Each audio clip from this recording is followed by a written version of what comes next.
Letter 25. My dear and honored Father, it is with emotions of the deepest grief that I convey to you the sad intelligence of the death of Lazarus. The hand of the Lord hath fallen heavily upon this household and stricken down its prop, smitten the oak around which clung these vine-like sisters, vine-like in their dependence upon him and confiding trust in his wisdom and love. Now, prostrate in the dust, they lie stunned by the sudden and mysterious stroke of God's providence. I have told you, dear Father, something of this family. What a happy household I have seen it when Jesus completed the number, for he stayed so much with them when not preaching or when wishing to rest a day or two from his weary toil that they came to regard him as one of their family. Martha seemed ever to be thinking what and how she should administer to his comfort by providing every delicacy for her table. But so that Jesus could find listeners to his words of truth and wisdom, like Mary, who loved to sit at his feet and hear the golden language fall from his sacred lips, he thought not of meat or drink. One day when I, with Mary and Lazarus, was listening to his heavenly teachings, wrapped in wonder and absorbing interest, Martha, who was preparing the meal, came and desired Mary to come and assist her. But the dear, pious girl heeded not nor heard her, feeding, forgetful of all else, upon the celestial food that fell from the lips of Jesus. At length Martha, finding that Mary had not heard, appealed to Jesus, saying somewhat sharply, Lord, dost thou not care that my sister hath left me to serve alone? Bid her, therefore, that she help me. We turned with surprise to hear her, who is usually so gentle and good, thus forget what was due to the presence of the prophet.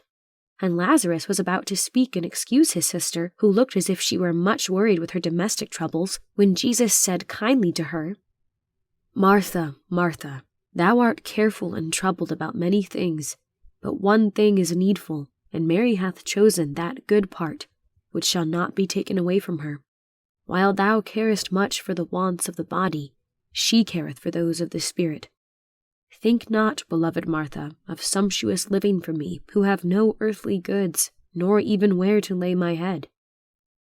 Say not thus, oh, say not so, dear Lord, cried Martha, suddenly bursting into tears at Jesus' touching words and casting herself impulsively at his feet.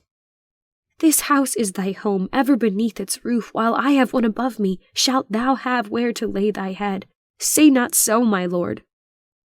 We were all moved at Martha's pathetic earnestness. Jesus raised her up and said gently, It is thy love for me, I well know, that maketh thee so careful and troubled to provide for me at thy bountiful table. But I have meat to eat that ye know not of. To teach the truths of God, as thou findest me doing to these, is to me meat and drink. For therein I am doing my Father's will who sent me.